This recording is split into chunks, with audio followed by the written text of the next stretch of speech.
All right. Good evening, ladies and gentlemen, and welcome to Dion's Daily Dose. Tonight, we have a very special guest. It's Ted Cruz, man. See? No, he's not really here.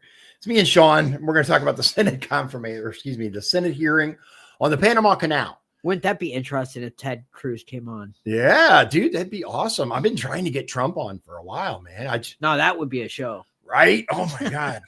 Anyway, Shawn has a full breakdown of the Panama Canal hearing with the Senate. And as expected, there were those who tried to turn the hearing into something completely different. So Shawn did a really good job. Now, hold on. Let me adjust. I wanted to edit that. Oh, okay. Yeah. There we go. Shawn did a really good job at showing us where we needed to focus. So we're gonna get started. First, before we do though, I have not watched the hearing. Shawn has.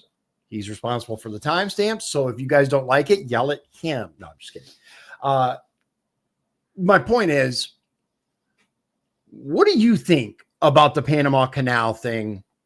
Trump says, look, we built this thing, which we did. We did. We lost many American lives building it because of the malaria and mosquitoes. And it's crazy, man. It's Central America. Like there's some nuts. They were cutting through the jungle. As you will see in the hearing, it's not cut dry. There it is. Yeah, there's it's a not lot so of simple. gray. Right. There's a lot of gray area. All right.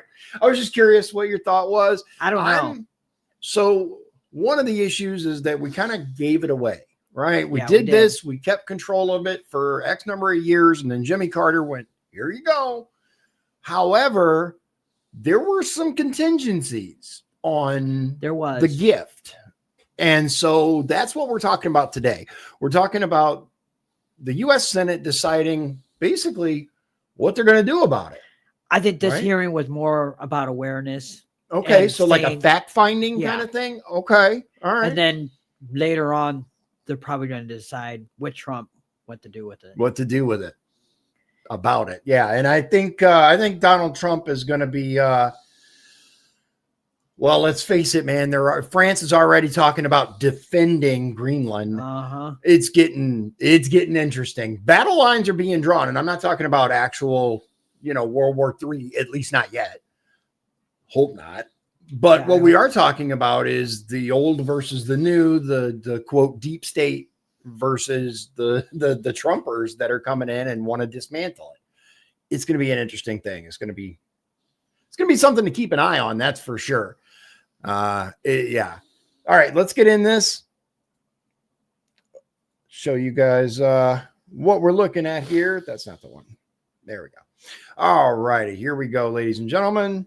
Let's get this.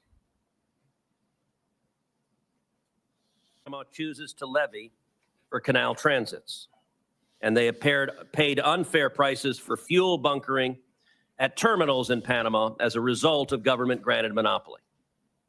Panama's government relies on these exploitative fees. Nearly 1/10 of its budget is paid for with canal profit. Ooh. As those fees cascade through the... That is a lot of money for that nation. Yeah. That makes things even more. Yeah. He said 1/10 of their income is from that canal. Wow. Like, think about that for a minute, guys. 1/10 of the American budget isn't represented by like anything, as far as I know. Is there anything in this country that would represent 1/10 of our GDP? I'd say the entitlement programs that's how much it costs, but you mean money going in? Yeah, income. I don't think anything. No, I don't think anything represents that. Here we go. The American economy and the federal fisc. The Chinese Communist Party advances its global economic contest against the United States and takes a militaristic interest in the canal. While President Trump has rightly focused on these key issues, there are additional problems. In the last 2 years, the Canal Authority generated record revenue, even while transits were depressed by drought conditions. And the only comfort to delayed and overcharged ships is that Panama may invest in more freshwater reserves in the future. Even as it takes advantage of the global maritime system, Panama has emerged as a bad actor. Panama has for years flagged dozens of vessels in the Iranian Ghost Fleet, which brought Iran tens of billions of dollars in oil profits to fund terror across the world. And Chinese companies have won contracts, often without fair competition, as the infamous Belt and Road Initiative has come to Panama. China often engages in debt trap diplomacy to enable economic and political coercion. So for those of you guys that are kind of new to the political world, this took me a little bit to kind of get a grasp on. But what would you call a good explanation of the Belt and Road Initiative? It's basically China gives these loans out to African countries, a lot of African countries, and they make the terms so difficult that it's hard for them to pay it back. Okay. So instead of paying it back, they give them land, or they give them some of their water rights. So that's how China's trying to conquer Africa. So that they can build bases there and stuff like that. So they're trying to basically rise to the level of America as far as imperialism and global reach goes. Okay. And that's something to be aware of, guys, because China has a huge impact on the Panama Canal, and it's one of the reasons why they're even talking about this. In Panama, it also seems to have exploited simple corruption. Yeah. We have 4 panelists with us today. At Ranking Member Cantwell's request, we also invited the Deputy Administrator of the Panama Canal to appear today. Oh. She declined that invitation. I understand this witness claimed her absence was due to a scheduling matter, but I also recognize that defending the Panama Canal Authority is an unenviable task. Yeah, I agree. This committee may be obliged to compel her testimony at a future hearing. It will not escape senators' notice that Professor Kontorovich is appearing virtually today.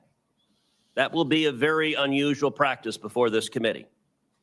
The professor was ready to fly from Israel to D.C. to appear in person, but he was unable to because too few American carriers have resumed direct flights to Israel. While European airliners are willing to fly to Israel, service to America has been prohibitively long and expensive. Israel is America's closest ally in the Middle East, and U.S. carriers are refusing to fly there. Late last week, Delta Airlines announced it would finally restart direct flights to Tel Aviv in April.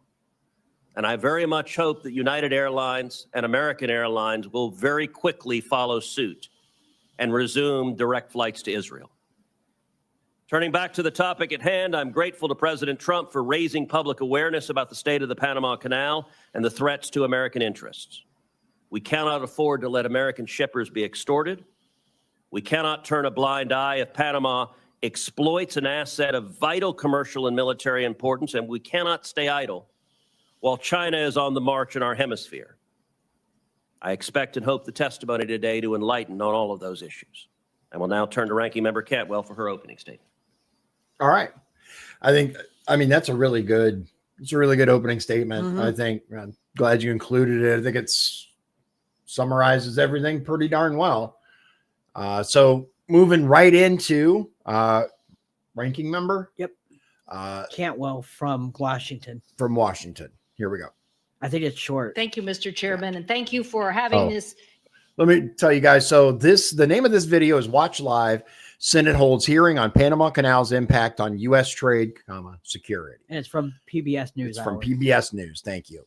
We started at the beginning. 0 to 328 was Chairman Senator Cruz, and now we're moving right in. 329 to 504. Here we go. Important hearing, and the witnesses that are here today and virtually. Access to the Panama Canal is essential. Maintaining America's supply chains, lowering inflation cost on consumers and goods, and ensuring our national security. With about 72% of the goods transiting the canal coming to or from U.S. markets, a stable waterway is 72% either from or to the United States through the dude. That's massive. That is massive. That's like saying 3/4 of the goods that passes through the Suez Canal goes to country. They would obviously have a vested interest in whether or not that place remained open and secure. it is vital for states like mine, Right. where 1 in 4 jobs are related directly or indirectly to trade. Seattle-based SSA Marine, operated in the Manzillo International Terminal in Cologne, Panama for the last 30 years, is our largest U.S. logistics presence in Panama, with 19 massive cranes, 3.5 million cargo containers, and employing over 1,000 people. In fact, Washington's maritime economy supports 170,000 jobs and $45 billion in revenue, and our U.S. maritime economy supports over 21 million jobs and almost $3 trillion in America's GDP. So anything that our committee can do to help grow our maritime economy, I'm all for. $3 trillion, right? I got that right. 3 trillion. Yeah. Dude, that's a lot. That's a lot of money, man. Look, let's face it. Criminals kill each other for very little amounts of money. Imagine what these mega corporations would do for $1 trillion worth of anything. Like, just think about the countries, companies, like all of that. There's some powerful motivation here to either interfere or fix. Either way, that's a powerful motivator. That is why it's so important that the committee not just focus on Panama, but the broader solutions to meet our U.S. maritime opportunities and challenges. Okay. This committee passed the Ocean Shipping Reform Act, led by our colleagues, Senator Klobuchar and Senator Thune, to address shipping costs and stop carriers from practices that delayed U.S. cargo or increased costs. Okay. I'm not familiar with that bill. I'm not either. But of course, the Democrats, their main goal is to try to say, look what we did, versus here's the actual problems we're dealing with. But you have that, right? The same was true to a lesser extent when it was a Biden White House and the Republicans were trying to say, look, we did this and we fixed this, but we can't get on board with that. Pretty typical. So we're going to jump ahead a little bit and we're going to go to Louis, L-O-U-I-S. I think it's Louis. Louis Sala at the 11:13 mark. He's a witness. He's one of the witnesses. 11:13. Jump ahead here. Here we go. Our first witness today is Chairman Luis Sola of the Federal Maritime Commission. Okay. He was recently in Panama on a fact-finding mission and can speak to concerning developments that I noted in my opening statement. Okay. I don't know if I said it, but 11:13 to 13:10. Chairman Sola, you're recognized for 5 minutes. Thank you, Chairman Cruz, Ranking Member Cantwell, and distinguished members of the committee. Thank you for the opportunity to speak today about the critical importance of the Panama Canal to U.S. trade and global commerce. I bring a unique perspective as someone who's not only served as a maritime regulator, but also lived and worked extensively in Panama. I have transited the Panama Canal over 100 times. Wow. This experience provides me with a profound understanding of the canal's significance and challenges it faces.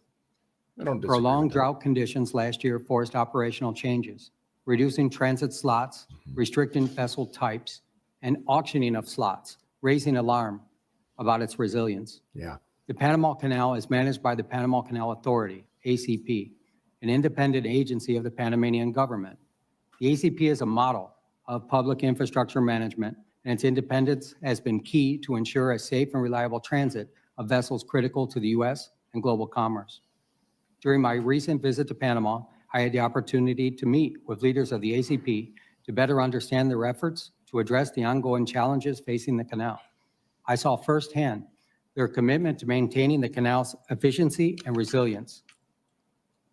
These conversations also highlighted the broader challenges posed by the Panamanian government's maritime policies, which complicate the ACP's mission and raise concerns about corruption and foreign influence. In contrast, the broader maritime sector in Panama, including the nation's ports, water rights, and the world's largest ship registry, falls under the direct purview of the Panamanian government. Okay. So it sounds like he's speaking from a pretty solid position of authority. I mean, somebody who's actually traversed the Panama Canal, what do you say, 100 times? That's a lot. Like, all right. Our next clip is from Daniel Maffei.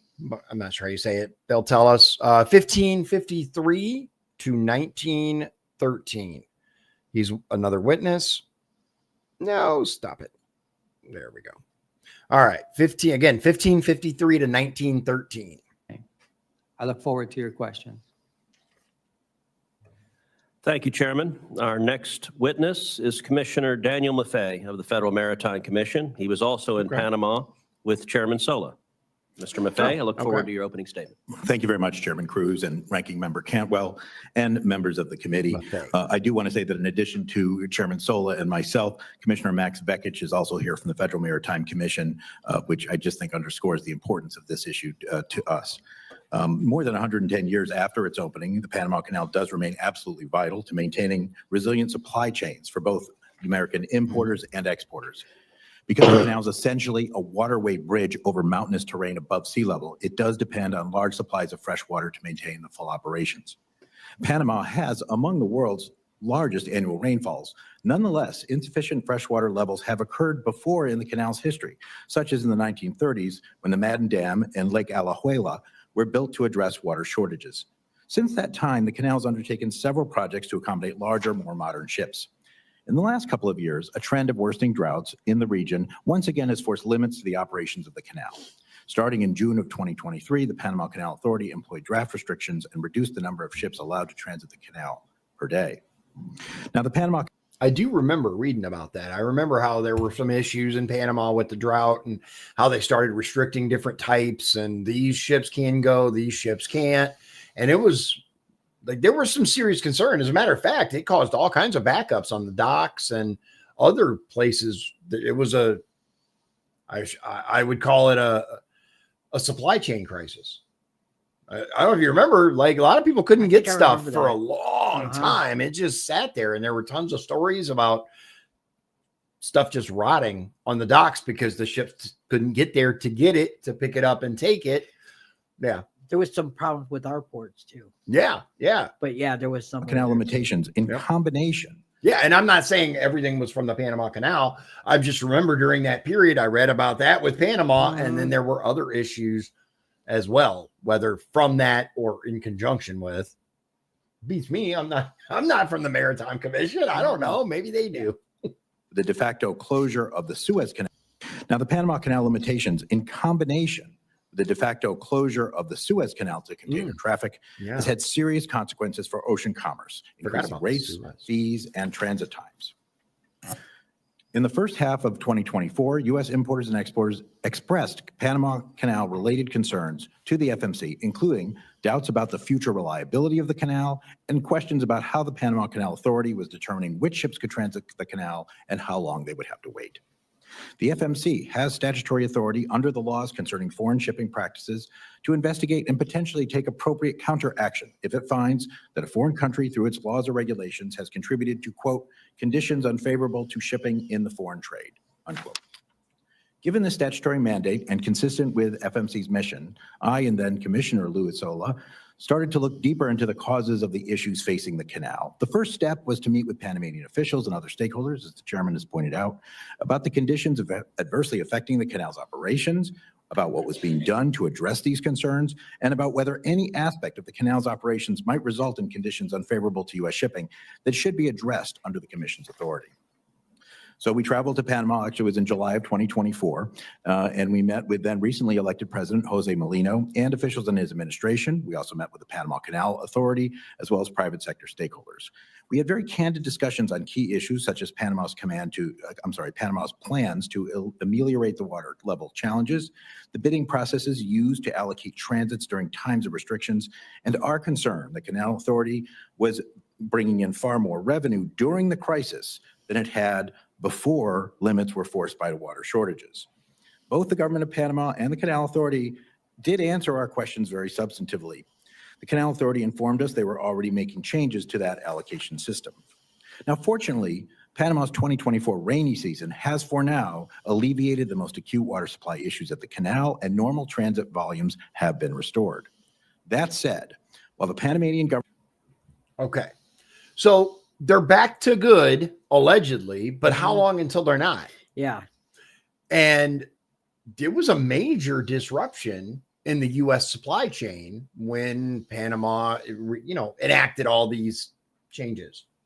Whether they were needed or not, that I can't speak to that, but it caused some serious grief.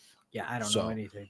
And the point that he makes is the entire function of the Maritime Commission is to look into practices that are unfavorable to our shipping needs, basically. Does it affect America? Yeah, well, then we need to look closer. All right, so the next clip we're moving to is Eugene. I love that name. Eugene. I love Eugene as a name, man. Kontorovich. I don't know. But 2025 to 2545. Priority for this committee as well. Thank you. Thank you, Commissioner. Our next witness is law professor Eugene Kontorovich, who can explain Panama's treaty obligations and the remedies the U.S. might seek for potential violations.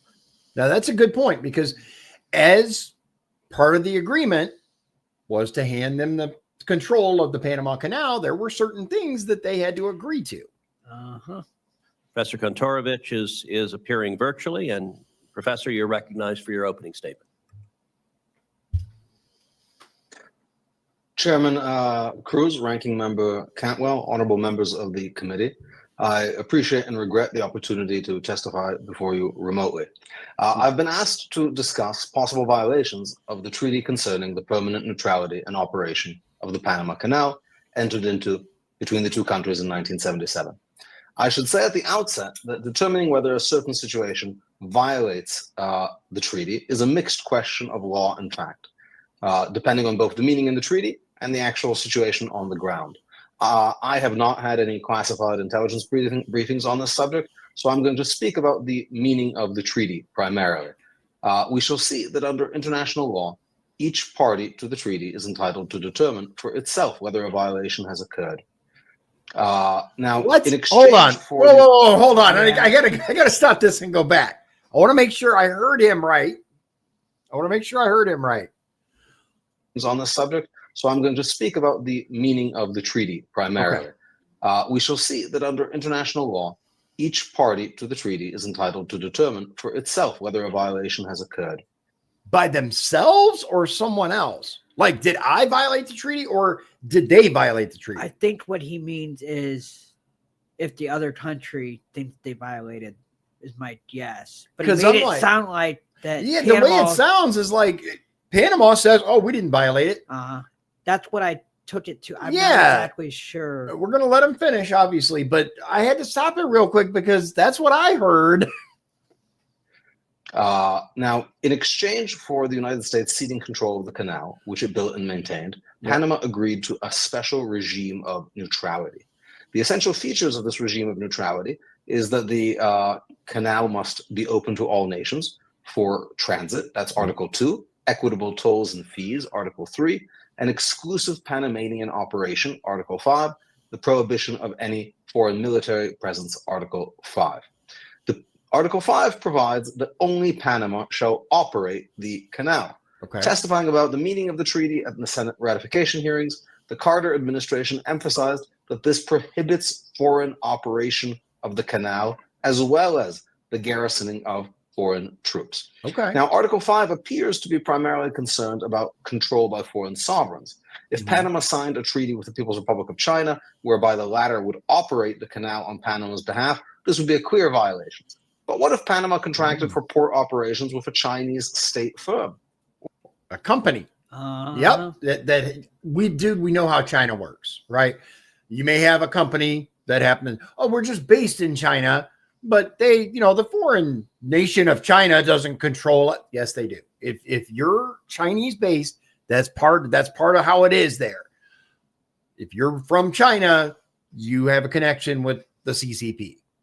So it's a good point. What happens then when they're just contracted to a company that happens to be Chinese?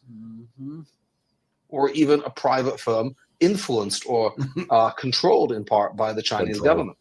The Suez Canal Company was itself, before being nationalized, a private firm in which the United Kingdom was only a controlling shareholder. Yet this was understood to represent British control over the canal. In other words, a company need not be owned by the government to be in part controlled by the government. So the real question is the degree of de jure or de facto control over a foreign sovereign company. And scenarios range from government companies in an authoritarian regime, completely controlled, to purely private firms in an open society like the United States, but there's many possible situations in the middle. Yeah. The treaty is silent on the question of how much control is too much. And as we'll see, this is one of the many questions committed to the judgment and discretion of each party. Now, turning to foreign security forces, the presence of third country troops would manifestly violate Article 5. But this does not mean that anything short of a People's Liberation Army base flying a red flag is permissible. The presence of foreign security forces could violate the regime of neutrality, even if they're not represented in organized and open military formations. Modern warfare has seen belligerent powers seek to evade international legal limitations by disguising their actions in civilian garb. And that is a fundamental aspect of special operations around the world, is disguise. You're not going to go in as a fighting force. You're going to go in as contractors. Then the stuff gets broken out and element of surprise, right? So just because they appear to be contractors or whatever doesn't mean they're not ready to rock and roll. And it's part of the issue with the unchecked immigration in this country. We're getting military-aged males in who could be foreign combatants. We have no way of knowing. Yeah. From Russia's notorious little green men to Hamas terrorists hiding in hospitals or disguised as journalists, bad actors seek to exploit the fact that international treaties focus on sovereign actors. Yes. Many of China's man-made islands in the South China Sea began as civilian projects before being suddenly militarized. Indeed, this issue was discussed in the Senate ratification hearings over the treaty. Dean Rusk said informal forces would be prohibited under the treaty. Thus, the ostensible civilian character of the Chinese presence around the canal does not in itself mean that it could not represent a violation of the treaty if, for example, these companies and their employees involved Chinese covert agents or other agents of the Chinese security forces. So this leads us to the final question: who determines whether neutrality is being threatened or compromised? Unlike many other treaties that provide for third-party dispute resolution, the neutrality treaty has no such provision. Instead, the treaty makes clear that each party determines for itself the existence of a violation. Article 4 provides that each party is separately authorized to maintain the regime of neutrality, making it a separate obligation of each party. The Senate's understanding accompanying to ratification also make clear that Article 5 allows each party to take, quote, unilateral action. Senator Jacob Javits at the markup hearing said that while the word unilateral is abrasive, we can, quote, decide that the regime of neutrality is being threatened and then act with whatever means are necessary to keep the canal neutral unilaterally. I look forward to their questions. Okay. So, okay, now I see what he's saying as far as nations determine for themselves. And it was the less frightening of the two options, which is the U.S. decides, okay, Panama is not keeping their end of the bargain. Now we have to decide what to do. And it's up to the country that feels violated, that feels like the other country didn't do what they were supposed to do, to determine what they're going to do. I don't care for the fact that there are no provisions in this treaty that deal with this, that basically go, it's up to you guys. It seems like open for a lot of interpretation, but moving on, we're going to go right into Joseph Kremek. Let it ride. That's going from 2546 to 2812. So it's a short clip. Thank you, Professor. Our final witness, World Shipping Council CEO Joseph Kremek, can discuss the challenges faced by container lines moving goods to or from America through the Panama Canal. Mr. Kremek, you're recognized for your opening statement. Thank you, Chairman Cruz. Ranking Member Cantwell, and members of the committee. My name is Joe Kramick. I'm President and CEO of the World Shipping Council. The World Shipping Council is the global voice of liner shipping. Our membership consists of 90% of the world's liner shipping tonnage, which are container vessels and vehicle carriers. 90%. If you're not a part of this conglomerate, you're really not that important in the world of trade, apparently, because their members represent 90%. That's, I mean, effectively almost all of it. So there's quite a bit of weight to what this guy says. They operate on fixed schedules to provide our customers with regular service to ship their goods in ports throughout the world. Our focus is on sustainable, safe, and secure international ocean transportation. Nothing could be more important to the U.S. economy and WSC member lines who carry the trade that supports the U.S. economy than a sustainable, safe, and secure Panama Canal. I could agree with that. As you have heard, using the Panama Canal to transit between the Atlantic and Pacific saves significant time and money. A typical voyage from Asia to the U.S. or East Coast can be made in under 30 days using the canal, while the same journey can take up to 40 days if carriers must take alternate routes. A 10-day savings is huge. Yeah. I mean, you figure, because he said it'll take 30 days, right? If you got to go around, it'll take 40 days. That's a 25% increase. Not all only your in costs. What's that? And all your costs. Right, exactly. That's what I was going to say. And all the costs. It's not just fuel. A lot of people think, oh yeah, it's more fuel. You got to pay the people that are on the ship for longer, which is another discussion. But merchant marines, I've learned a lot more about them. It's actually kind of interesting. I don't know if you know much about the merchant marines. Anyway, there's individual crews. Most ships in this type of system have floating crews. Right, that they're part of a like a union, and then they'll get people at each port. Right, sometimes they'll stay on a ship for a little while, but a lot of times they cycle. I see. So the point is, you're having to pay these people more. You're having to keep them longer. The voyage takes longer. That's more food you have to stock. That's more fuel you have to stock. And more. Remember when they were having problems with pirates and stuff, and also you could get hijacked. Exactly. To be hijacked. Yeah, your risks go through the roof. Your everything.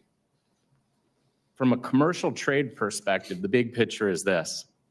One of the world's busiest trade lanes is the Trans-Pacific. The Trans-Pacific is cargo coming from and going to Asia via the United States.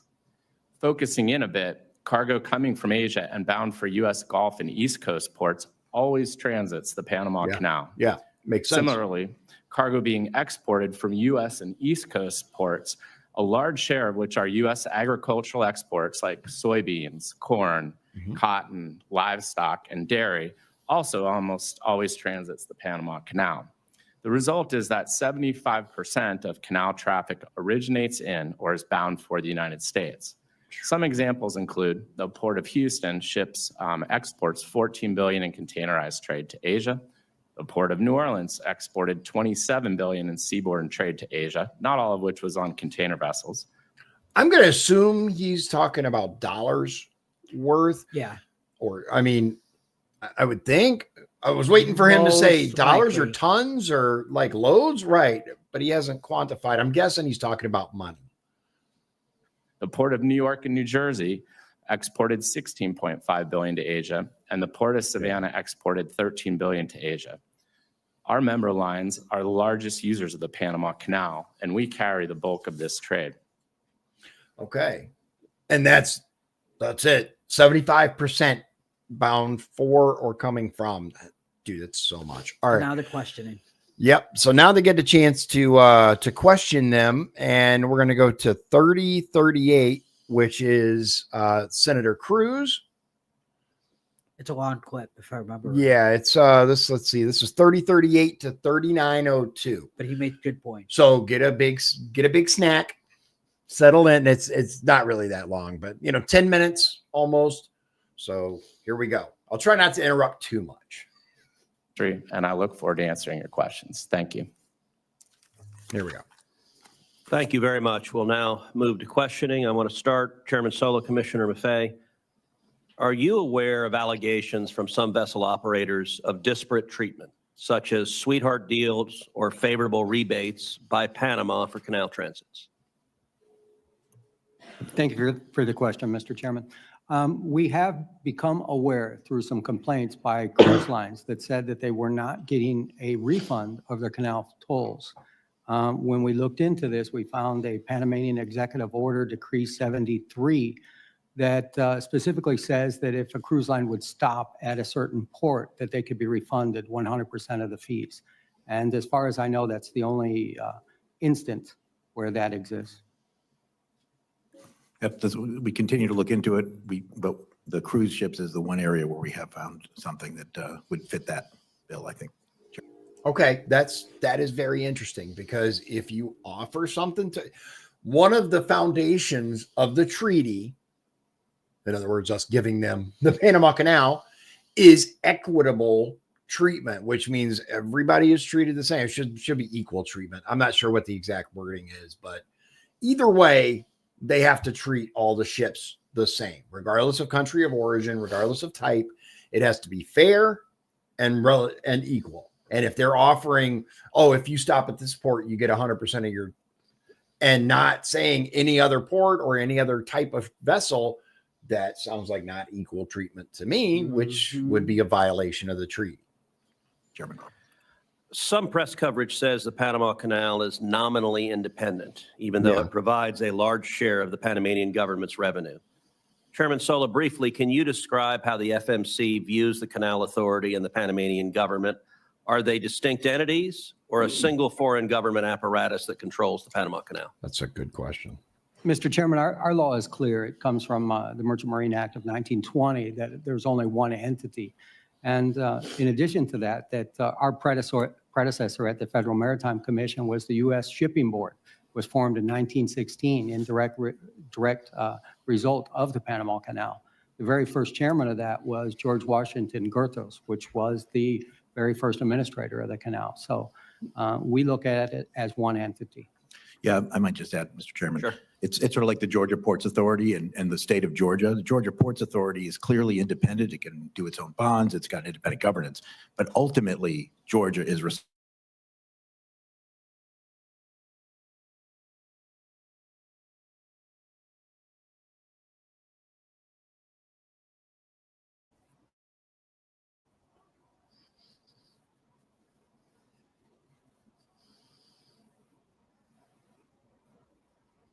Near Panama City concern the United States? Good question. Mr. Chairman, we all saw that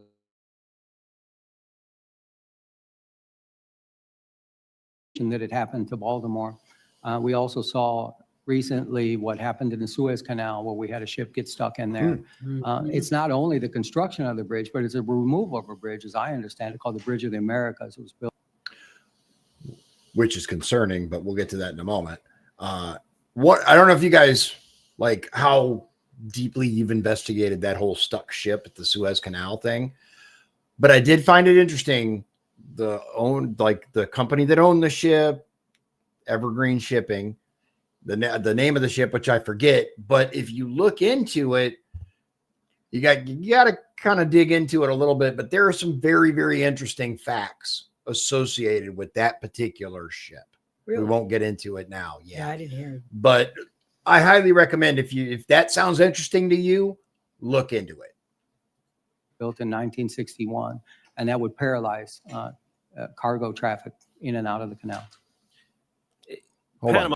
Let's go back. As I understand it, called the Bridge of the Americas. It's not only the construction of the bridge, but it's a removal of a bridge, as I understand it, called the Bridge of the Americas. It was built in 1961, and that would paralyze cargo traffic in and out of the canal. Okay, this removal of the bridge, has this happened, or is this just something they're concerned about? I see, that's what I'm not sure about. He was a little unclear because he was talking about they're building this bridge, but then he says, but we should also worry about the destruction of this bridge, but doesn't clarify whether it's actually happened. My guess it hasn't happened yet. Yeah. It would, I mean, he's saying it would paralyze it, so would paralyze it. I'm assuming it hasn't happened. Panama also recently renewed the concessions for 2 container ports to a Chinese company, Hutchison Ports PPC. Of course, Chinese companies are controlled by the Communist Party. How does China use control of those ports for economic gain? Mr. Chairman, I am a regulator, a competition regulator, and the Chinese ports that you're referring to, let me put them in the scope. The one on the Pacific, the Port of Balboa, is roughly the same size as the Port of Houston. They do about 4 million containers a year. They have about 28 gantry cranes. Whoops. That is huge. That is absolutely huge. I was just trying to pause it and I ended up.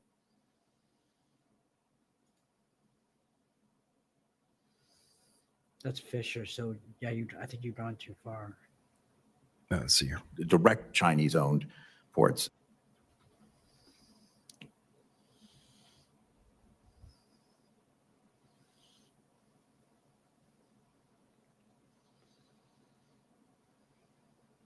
Oh, okay. That's that guy. I think we were out at 35. I think it was 35. Sorry about this, guys. I think it's of concern. I would also point out that the Panamanian government thinks it's of concern too, because they're conducting.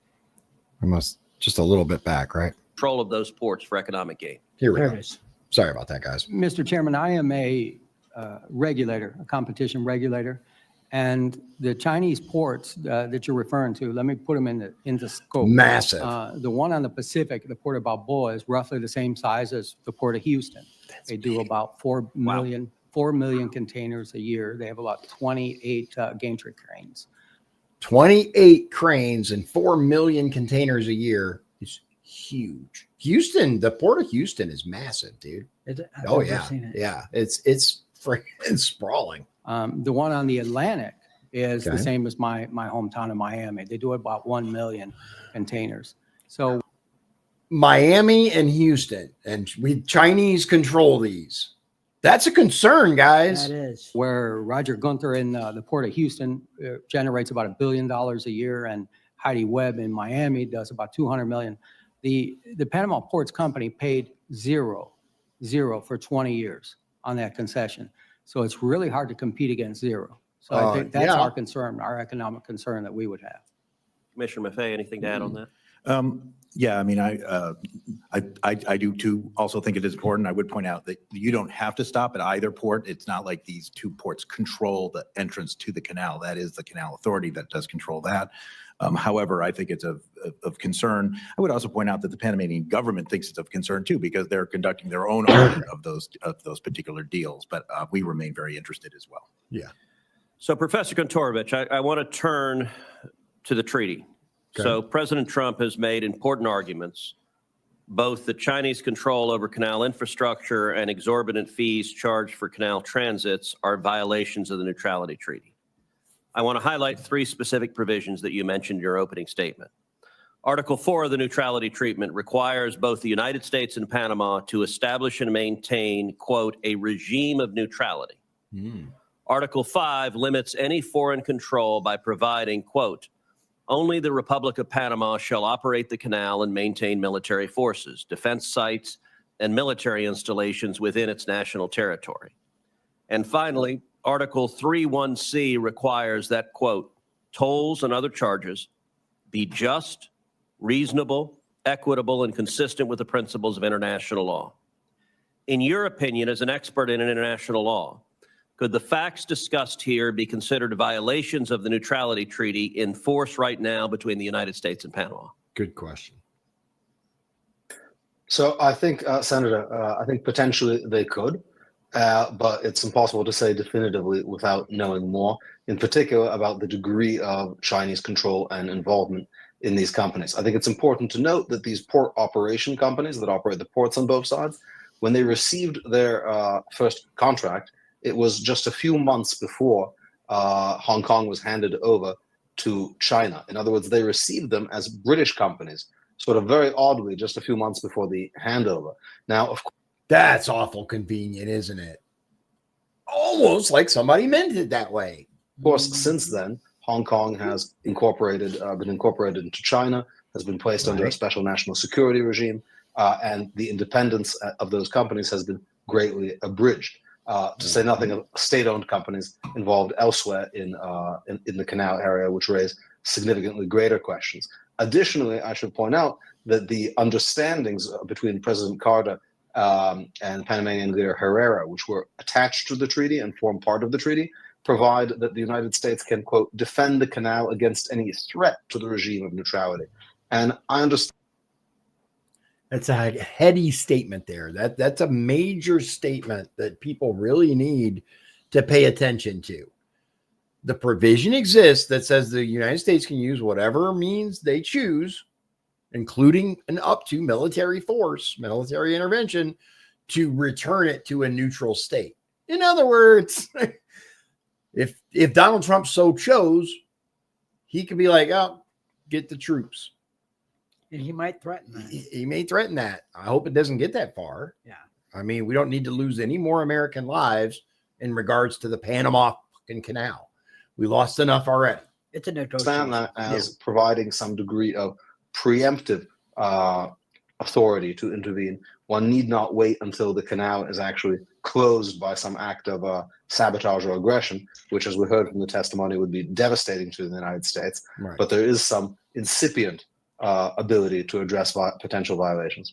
And your final point there leads to my last question, which is, if the United States determines that Panama is in violation of the treaty, what is the range of remedies the United States would have for that treaty violation? So I think it may be shocking to people to hear today, but when one goes over the ratification history and the debates and discussions in this body over this treaty, it was clear that the treaty was understood as giving both sides separately the right to resort to use armed force to enforce the provisions of the treaty. And it's not so surprising when one understands that the United States made an extraordinary concession to Panama by transferring this canal, which the United States built at great expense and maintained and operated, to Panama gratis. And in exchange, it received a kind of limitation, a permanent limitation on Panamanian sovereignty, that Panama agreed that the United States could enforce this regime of neutrality by force. Now, of course, armed force should never be the first recourse for any kind of international dispute, and should not be I agree. arrived at sort of rashly or before negotiations and other kinds of good offices are exhausted. But it's quite clear that the treaty contemplates that as a remedy for violations. All right. I mean, he summed it up. It shouldn't be the first go-to, but it's certainly on the table, at least as far as the treaty is concerned. We're moving right into Senator Cantwell, Democrat from Washington, right? And it's not very long. Yeah, it's a very short clip, Like 39:03 to 39:29, like 30 seconds. 30 seconds. Yeah, just under 30 seconds. Here you go. Thank you very much, Ranking Member Cantwell. Thank you, Mr. Chairman. Mr. Kremek, I think costs are critical. When you think about it, we're here discussing costs. Why? Because consumers pay more when shipping costs are higher. Whether That's true. our farmers who are trying to export their products, as we saw during COVID, are literally our products getting left on the docks. And Okay. Yeah, she's absolutely right. And then she goes into a tirade about A diatribe about something completely unrelated, right? Or how everything's Trump's fault. And yeah, I get it. All right. So we're going to skip ahead then to 45:37 to 46:29. 45:37.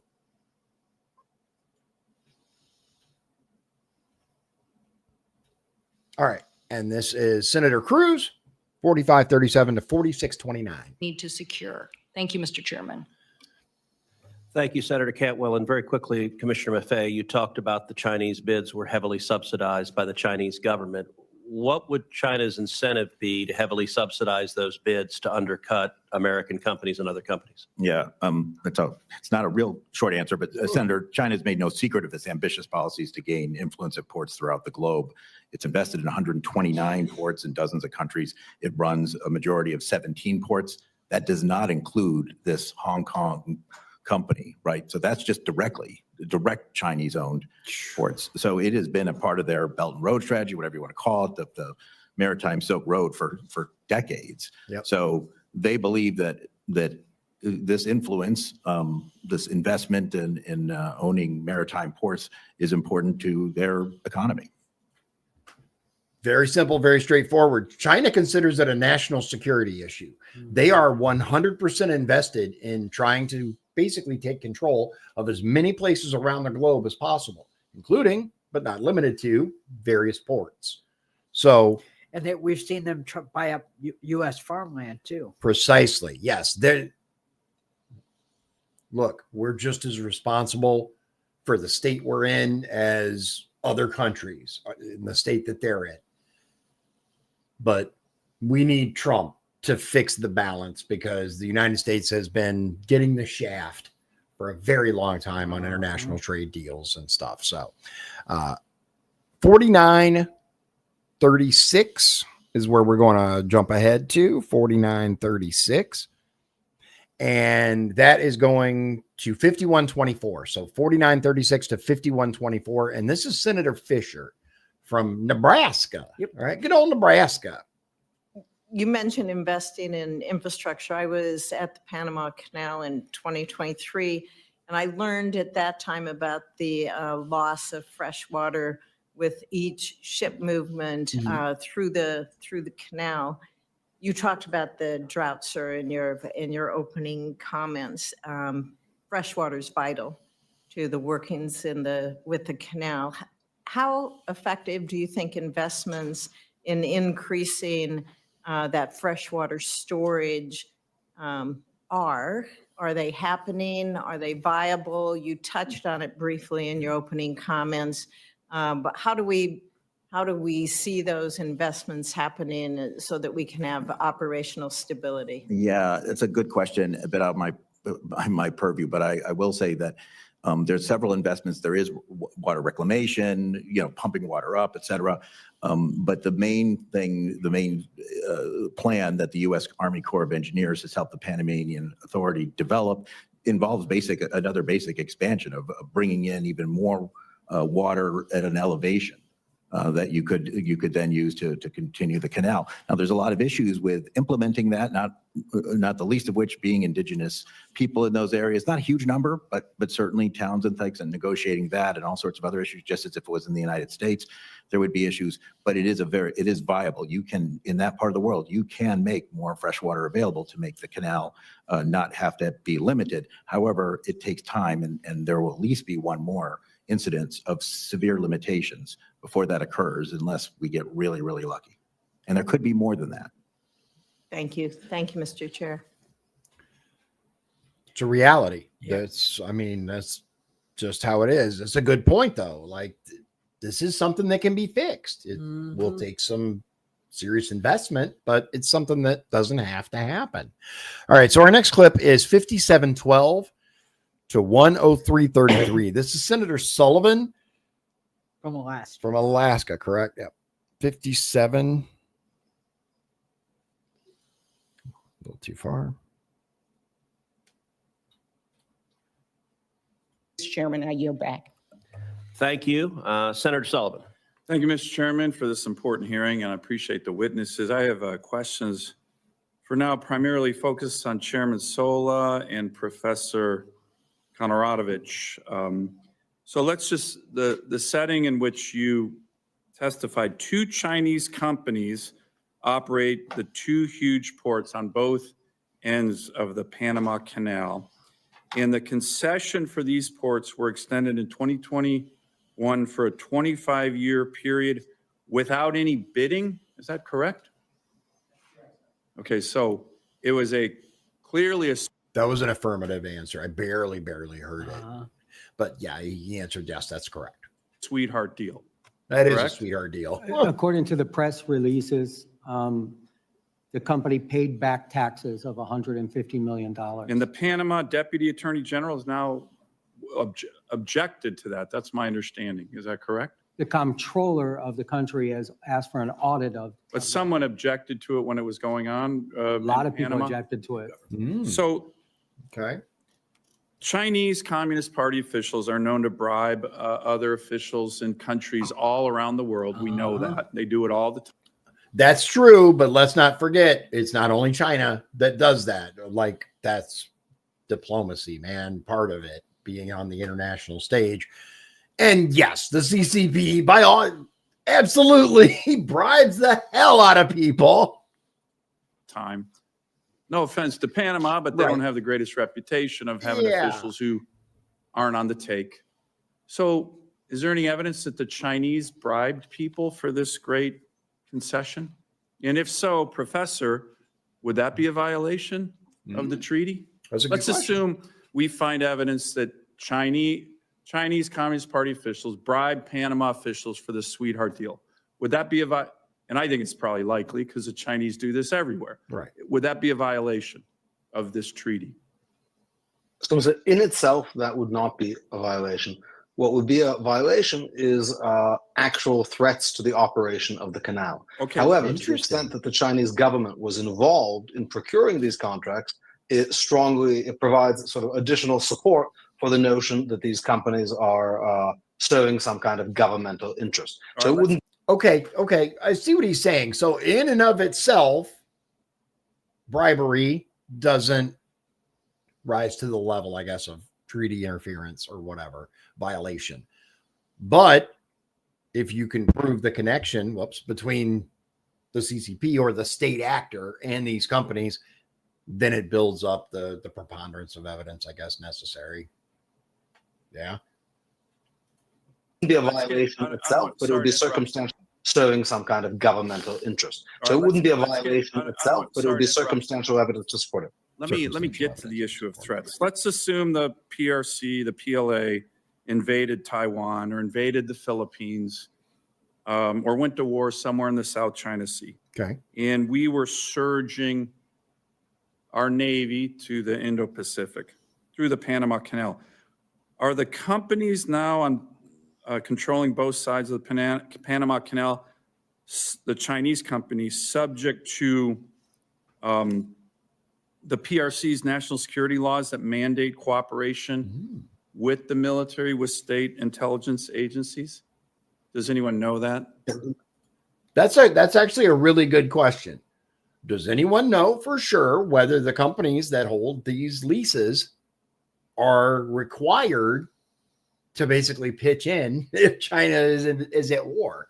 And that's useful information. Professor, they're subject all the time. They're subject to those laws all the time by virtue of being Hong Kong companies.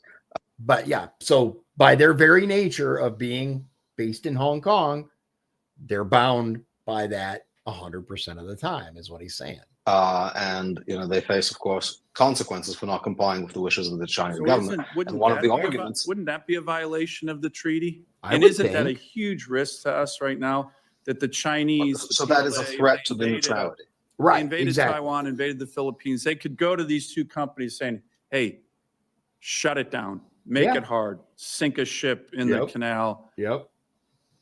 And wouldn't they be obligated to do that under Chinese law if they were ordered to by the PLA or the CCP? I don't know if they'd be obligated, but certainly the People's Republic of China would have many tools of leverage and pressure on these companies. The Chinese would expect cooperation. They would demand cooperation. And like he said, they have many tools at their disposal. Pissing off the Chinese is generally a bad idea unless you're a country.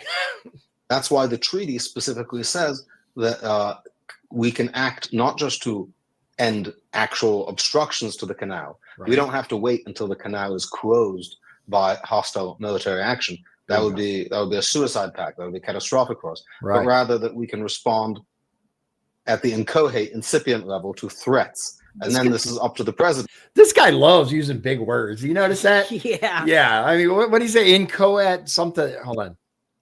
At the inchoate, incipient level to inchoate, incipient level. Really, dude? Sometimes people like this say these words to sound smart. They want everybody to think they're smart, so they learn these obscure words. I don't think I've ever used either of those words in a sentence.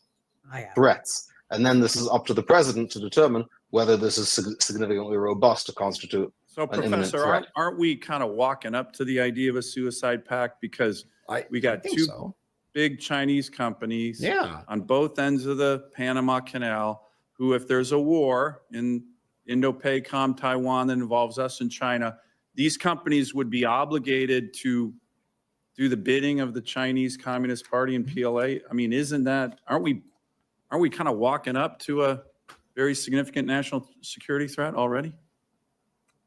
Yeah, certainly there's a threat, and I think what makes the action of the Chinese government sort of difficult to respond to, but important to respond to, is that they conceal this in sort of levels of gray, right, without direct control. Well, let me ask you on that topic. This is my last question, Professor. Let's assume that we find out, and again, it wouldn't be surprising, I think you can almost assume it, that these two companies have Chinese spies or military officials within the ranks of the employees of the companies. Let's assume we found that out. Somehow that becomes public. But I don't think it's a big assumption. It's probably true right now. Right. Yeah. So you have spies and military personnel within the ranks of these two companies that are controlling both ends of the Panama Canal. For you, Professor and Chairman Sola, wouldn't that be a blatant violation of Article 5 of the Neutrality Treaty, if that were true? Yeah. Which probably is true. Yes. I do think that it would be.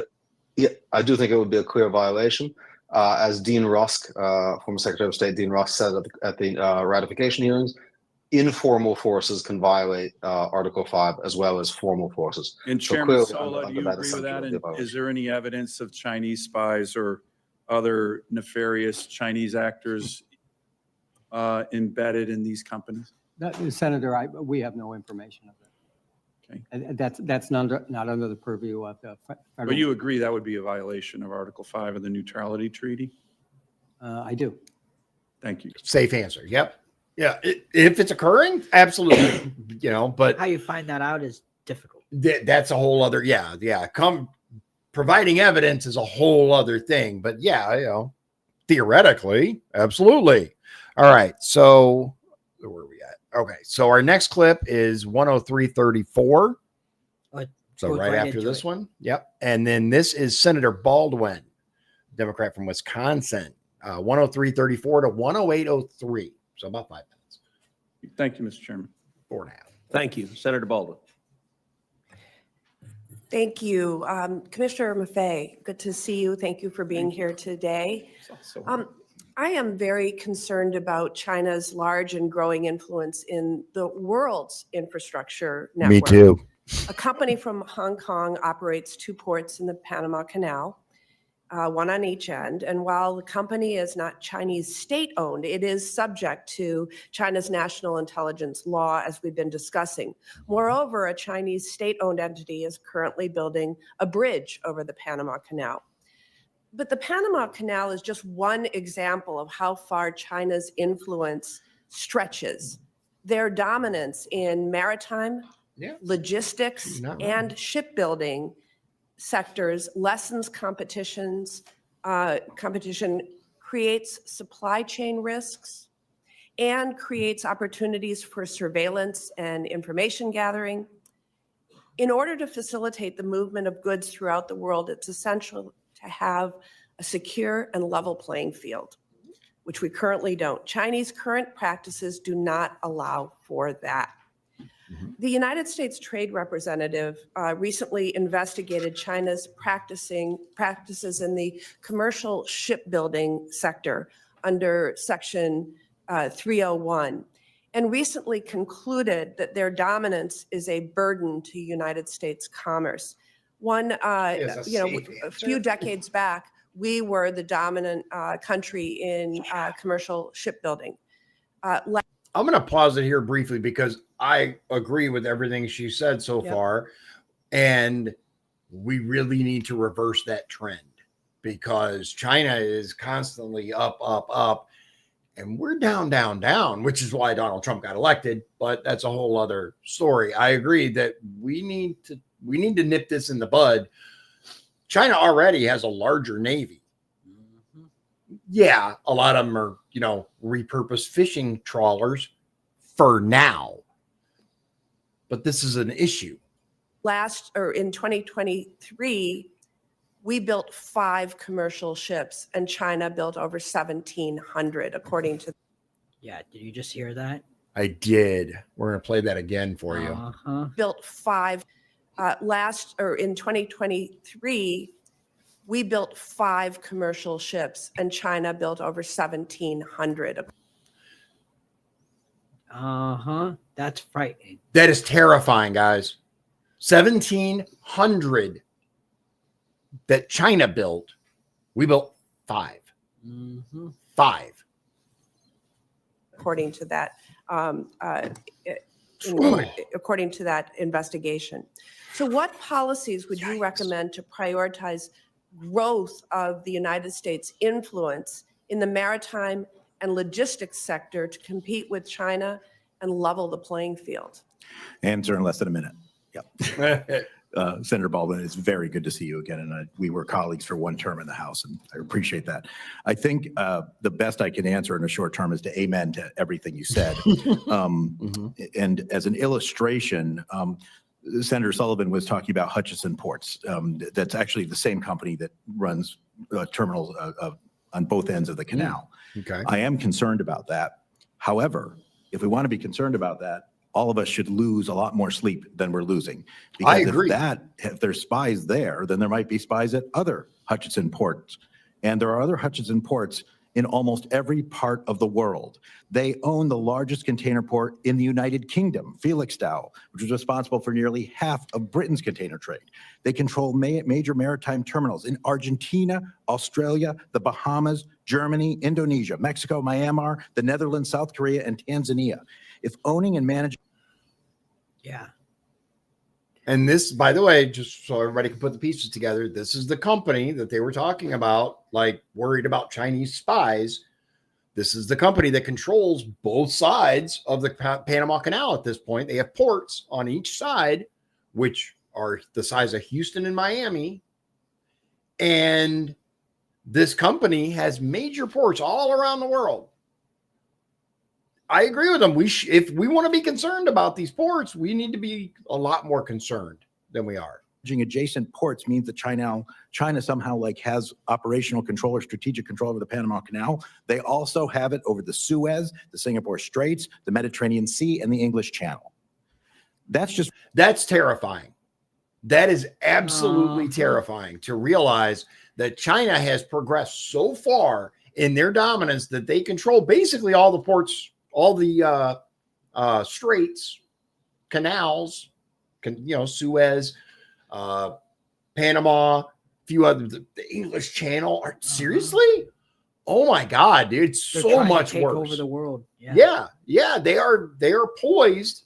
The only thing we have at this point is military. Our military is still far superior to the Chinese, and they know that. But how much longer? For how much longer? It's one aspect of what you were talking about. That doesn't include the shipbuilding, heavily subsidized, such that now I believe over half of new ships that are in the companies that belong to the World Shipping Council are coming from China. Not because over half of the new ships are coming from China. Like you said, 1,700 versus 5. Because these are bad companies, but because they're undercutting other things.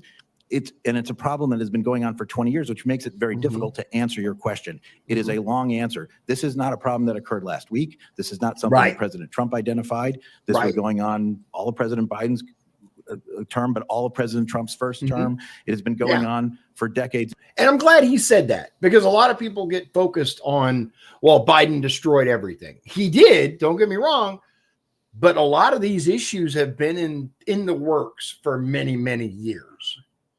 In decades. Did you want to say something? And Trump's bringing it all out, though. And so interestingly enough, the argument has been made. The argument has been made that Trump's loss of the 2020 election was the best thing that could have happened. That's true, because he had 4 years to prepare. He's had 4 years to prepare. He's had 4 years to kind of assemble the team. He showed people around the world the absolute dumpster fire that this country has turned into. I mean, it's a strong argument. Now he can hit the ground running and fix stuff. Oh yeah. Would his second term have been as impactful as this term now? Probably not. It's hard to say, right?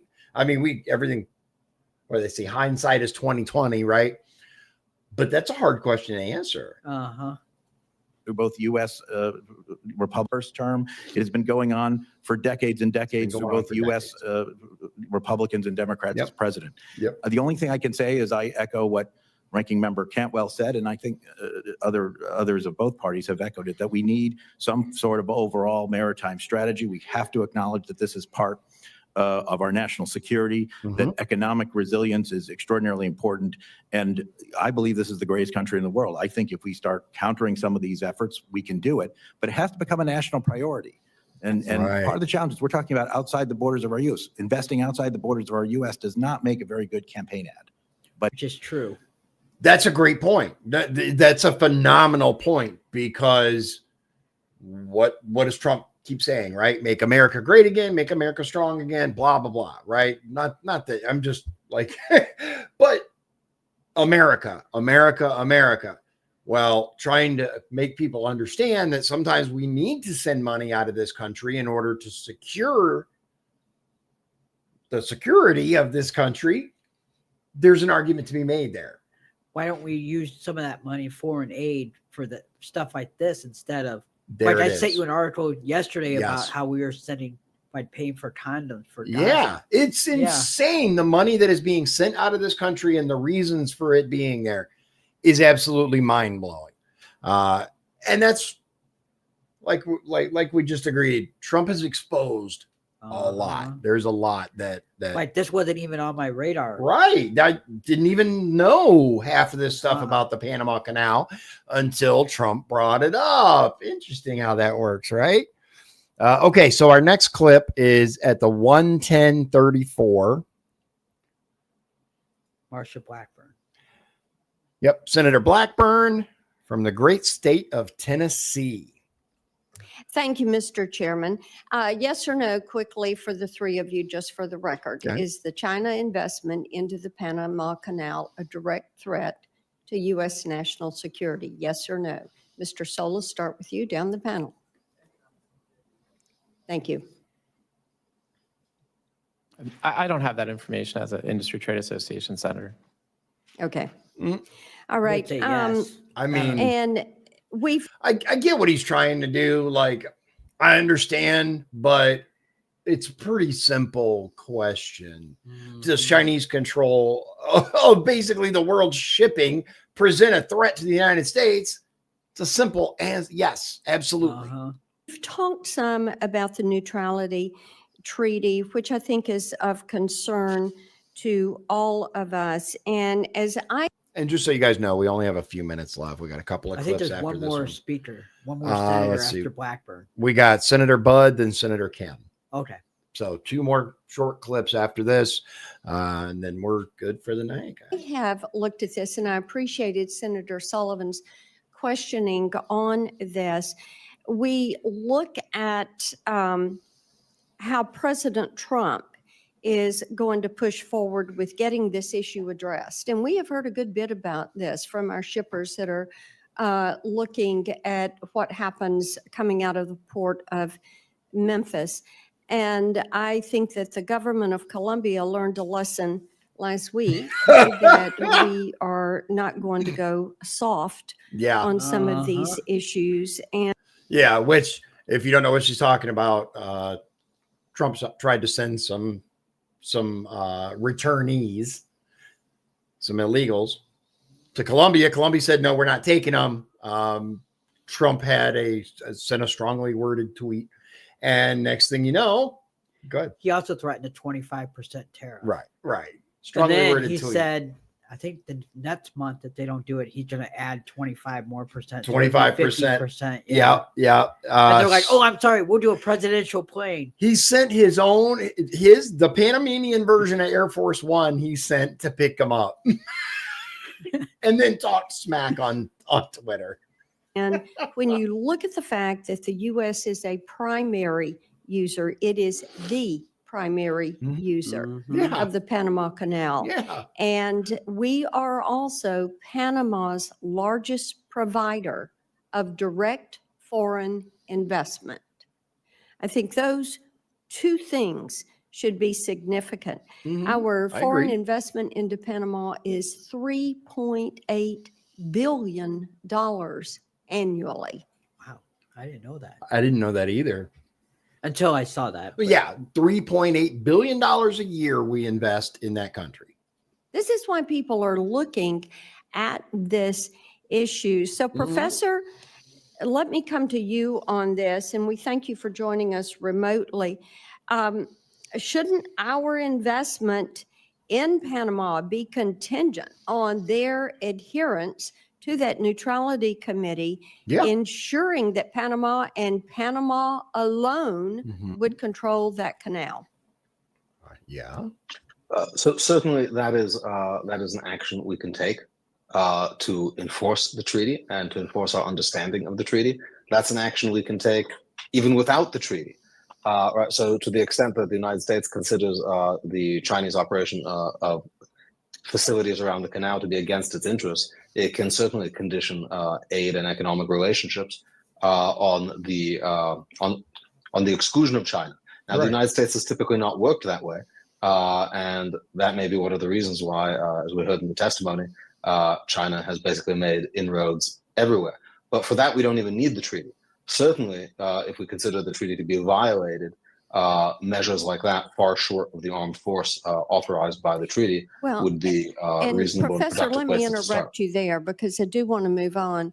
I think that as you look at how China has used the Belt and Road Initiative, and we've talked some about that this morning, we know that they have pushed the digital yuan.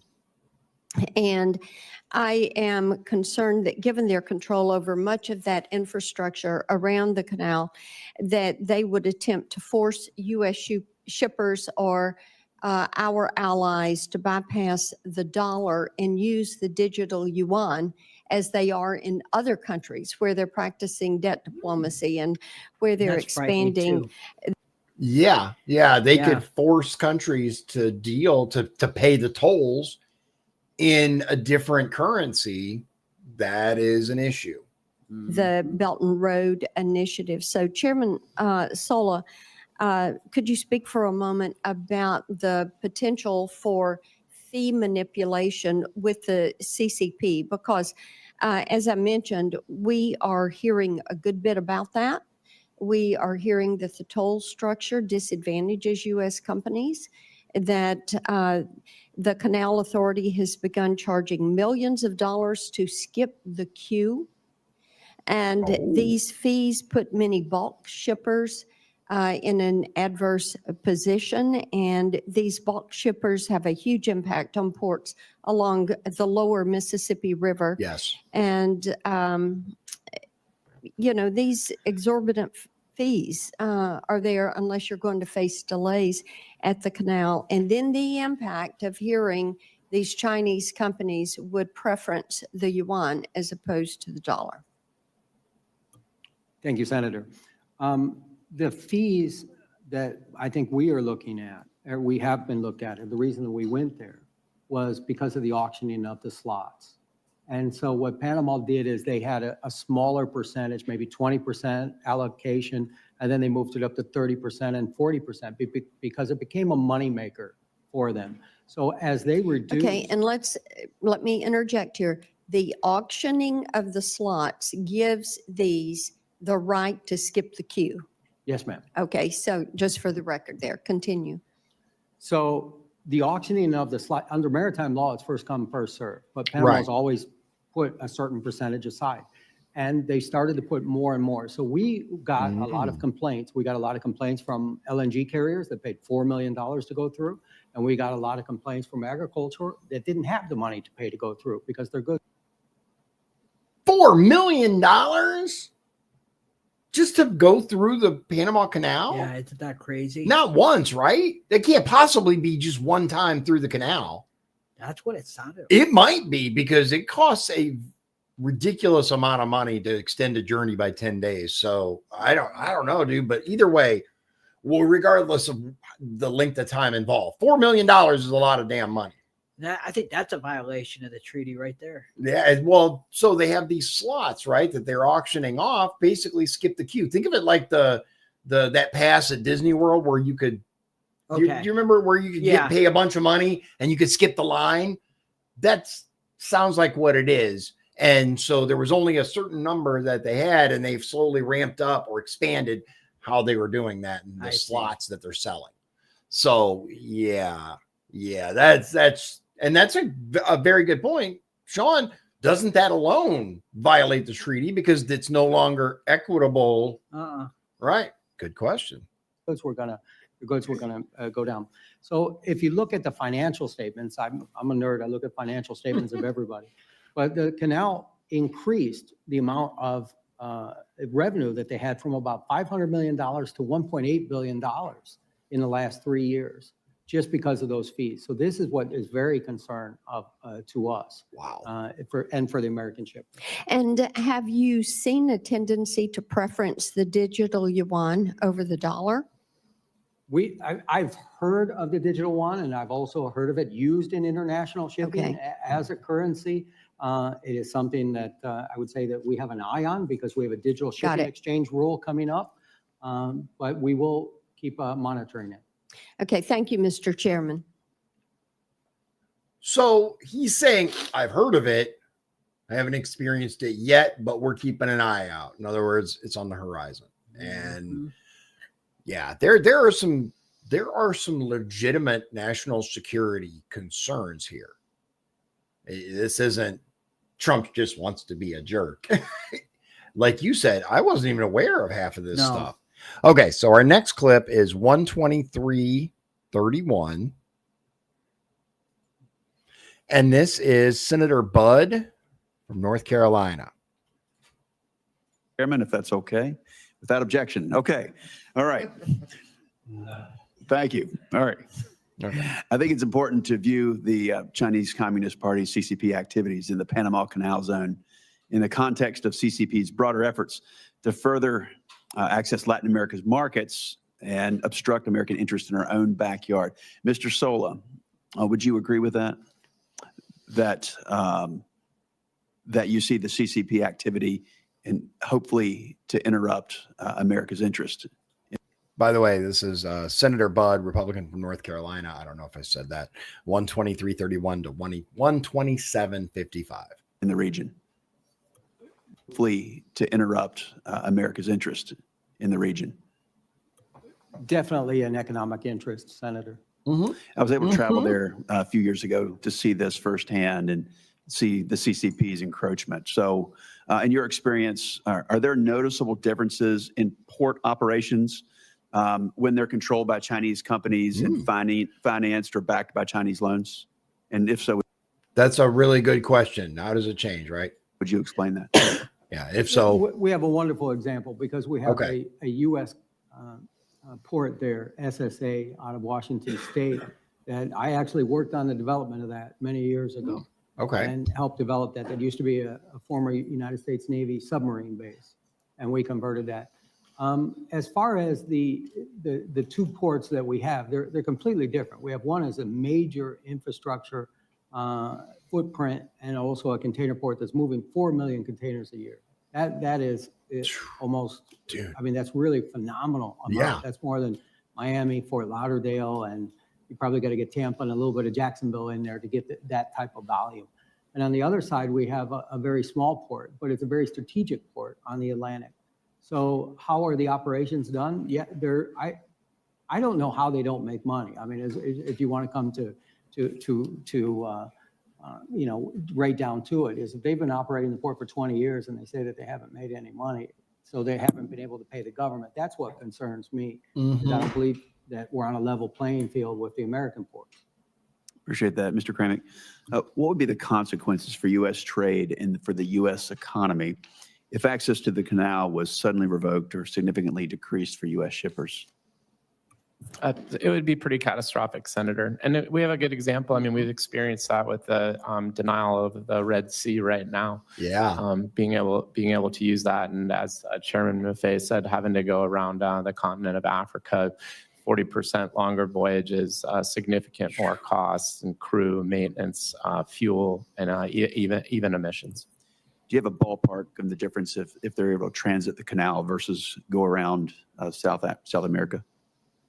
I don't have a figure. I can tell you it in days, and it depends. So it's about 30 days if you can go through the canal, about 40 days right now, because we can't use the Suez Canal if you want to go and go from, say, Asia cargo going to U.S. East Coast. Thank you. Mr. Soul, another question. China's pouring billions of dollars into infrastructure projects all over Central and South America. Yep. And one example is in Ecuador. China made a deal with them to fund a $3.4 billion hydroelectric dam. There's 17,000 cracks already, and there's a lot of corruption. Ecuadorian officials, they've been imprisoned, sentenced on bribery charges.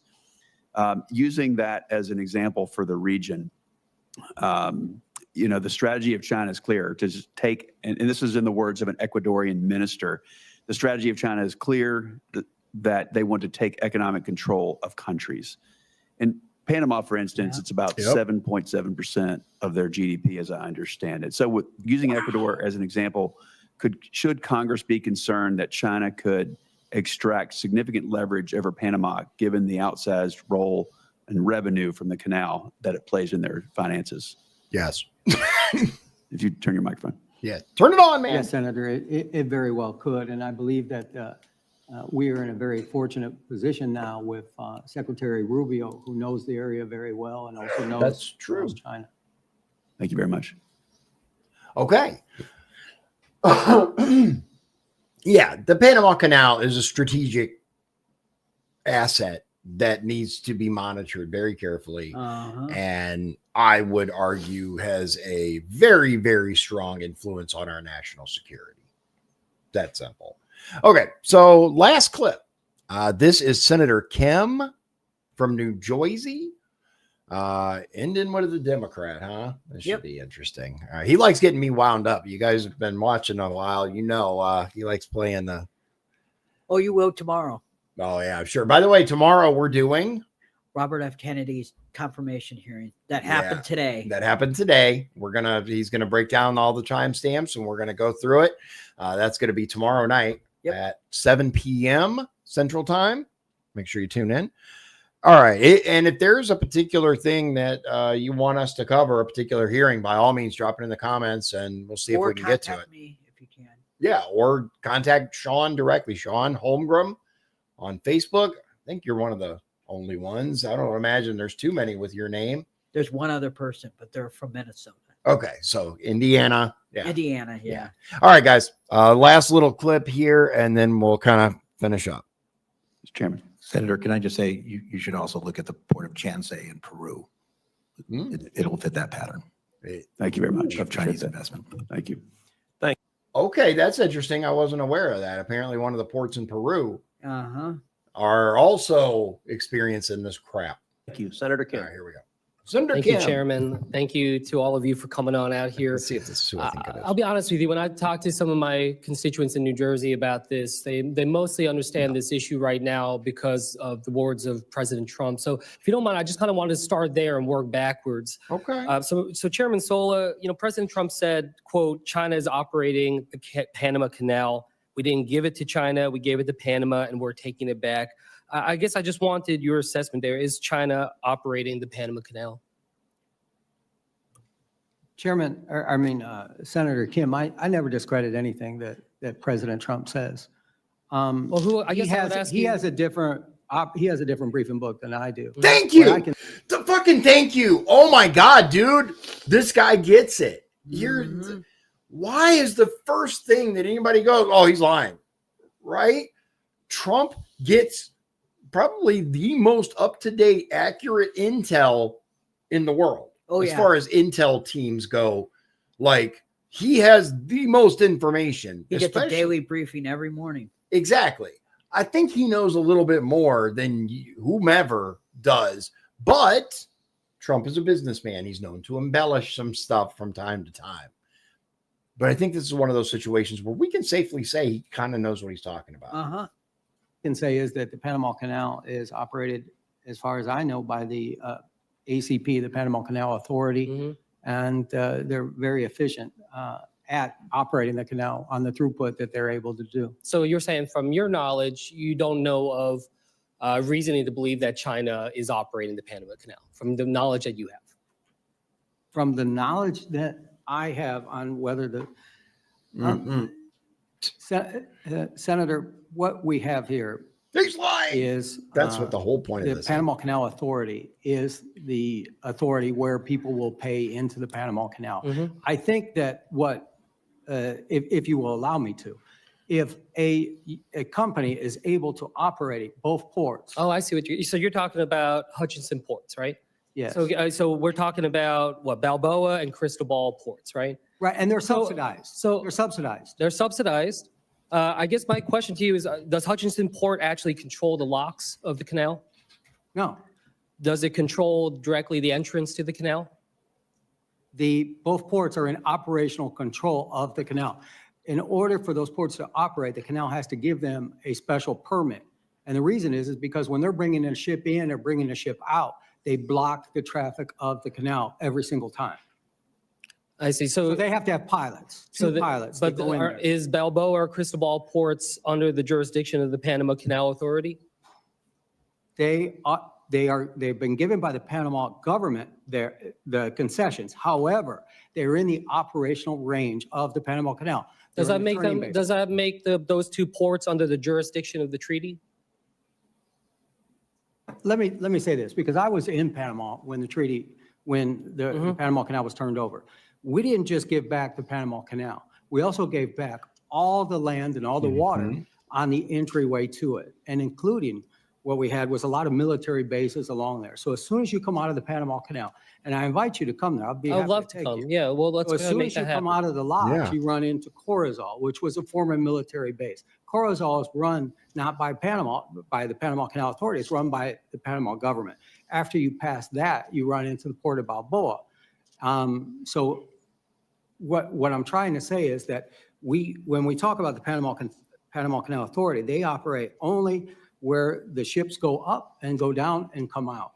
After that, you have where the pilots, will take you on the boat and take you off. So is it operational control of the Panama Canal?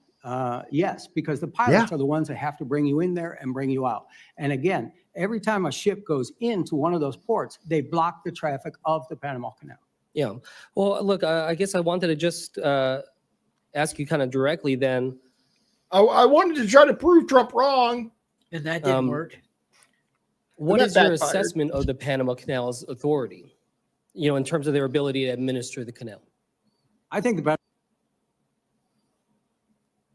Let's hear that again. Just a weird, why would you ask him how he feels about how efficient the Panama? That's a weird, whatever, dude. You don't waste your time that way. Knock yourself out. Authority. Hold on, one more time. I guess I wanted to just ask you kind of directly then. What is your assessment of the Panama Canal's authority, in terms of their ability to administer the canal? I think the Panama Canal Authority and their independence is, if you read my opening statement and my written statement, they've done a fantastic job. And Panama has been running the canal for 25 years. They've given $28 billion to the coffers of the government in those 25 years. In the 25 years that the two ports that we call two ports, they've contributed zero. So I don't understand why Panama would allow those two ports to operate and put into jeopardy what they have, the operations that they do have in the canal. I want to just. Excellent. Uh-huh. Like, way to go, dude. The guy basically told them they're not contributing anything. There's no reason for them to have these leases, but yet they do. Mm-hmm. They're basically on either side of the damn canal. They can block everything if they so chose. And like he said, you go there for the pilots. If you guys don't know what a pilot is, we learned during the was it Francis Scott Key Bridge incident that most of these ports, including the Panama Canal, requires boats to take on a local individual that knows how to pilot, that is familiar with the local geography in order to pilot them in and out of whatever port. Same holds true for the Panama Canal. You have to have someone familiar with the canal. You have to hire someone to guide your multi-million-dollar vessel, relinquish control of your multi-million-dollar vessel to a stranger so that they can navigate, because the law requires it. If you have to stop at these ports that happen to be controlled by companies that are wholly or in part owned by the CCP, that's a huge national security issue. Huge. Like, so what do we do? What do we do about it? I think Trump can get a lot done just by being him. You know, basically, yeah. He needs to negotiate. Yeah. And for all his other flaws, and of course, you know, Democrats hate anything and everything Trump, but the man's great at negotiation. That's his claim to fame, right? Right. Have you read The Art of the Deal? I have not. I've read parts of it. I haven't had a chance to sit down and read the whole thing cover to cover, but I do intend to. I also was looking to get, actually, the wife was going to buy me his latest book, the one that's filled with the pictures from the White House and everything from his first term. It's $100. Wow. For one book of pictures. Wow. Yeah. I was like, don't do that.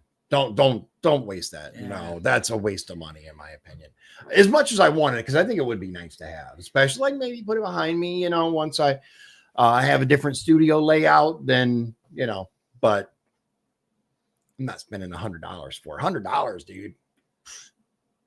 I could get a midget hooker with $100. I'm kidding. It's a joke. It's a joke. I'm sure midgets charge more than that. I guess that's not an acceptable term anymore. I was told that I shouldn't use that word, that it's little people. Yeah. Oh. Yeah. I'm tired of political correctness. Dude, me too. Like, I'm tired of it. I went to school with a midget.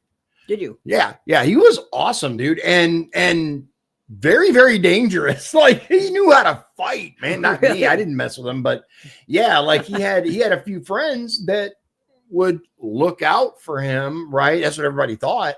No, he could definitely hold his own. I can't remember the guy's name, but yeah, he could definitely hold his own.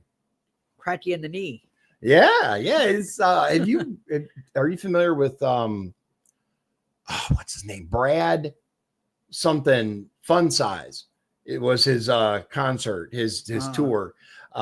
Williams, I think. Brad Williams. He's a comedian that happens to be a midget / short. My brother's talked about little people, right? He's hilarious. That dude is so funny. He's coming to our area. Is I don't remember when. I don't. My brother was talking about. Oh, dude! But I know who you're talking about now. Yeah. I'd go see Brad Williams and his little show. Gary. Dude. I think it's at the Hard Rock Cafe at Gary. I mean, at least I don't have to go to Illinois. I do. True. Yeah, Gary's not terrible.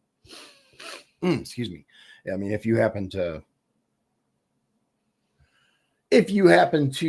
fully embrace the Second Amendment of the United States, then you don't have anything to worry about when you go to Gary. I'm just saying. But a lot of it is like what you do there too. I mean, if you're going there trying to score drugs, you're probably going to end up in trouble. You know, if you're going to a comedy club, like, don't stop though. Don't stop at stop signs or red lights. And I wouldn't want to go at night. No, I wouldn't either. I've heard Hard Rock Cafe takes their security seriously, though. That's That's good what to I've know. heard. I've The never Gary been there. location. I haven't been there yet either, but I was looking into it because there are some shows that are coming that I was like, ooh. And my understanding is that you're good. You're in good hands. We'll see. I'm going to do a little more looking, but that's what I hear. So once again, ladies and gentlemen, tomorrow night, 7:00, we're going to have the hearing of JFK or RFK Jr. Sorry. No, that'd be an awesome hearing, though, wouldn't it? That'd be wild. No, RFK Jr., whose cousin just put out a really scathing and just mean-spirited statement about him. I wasn't really surprised. Mm-mm. She was an ambassador for the Obama administration. Mm-hmm. Yeah, she was an Obama plant. So, it is what it is. All right, ladies and gentlemen, I appreciate, seriously, very grateful that you've taken the time to watch this video and hang out with me and Shawn for a little while. Tomorrow night, 7 p.m. And we have some more stuff coming for you after that. We got some tapings. We got some tapings. I actually have to attend my grandmother's celebration of life is what it's called this weekend. So I won't have any live shows, but we will have some tapings for you. Without further ado, ladies and gentlemen, God bless you, God bless Indiana, and God bless the United States of America. Thank you so much, and we'll see you next time. If you'd like to support the show, please visit our Patreon at patreon.com/Dion's Daily Dose. This has been Dion's Daily Dose, hosted by Dion Bergeron. Executive producers, Shawn Holmgren and Michael Beebe. Copyright 2024. Dion's Daily Dose, all rights reserved.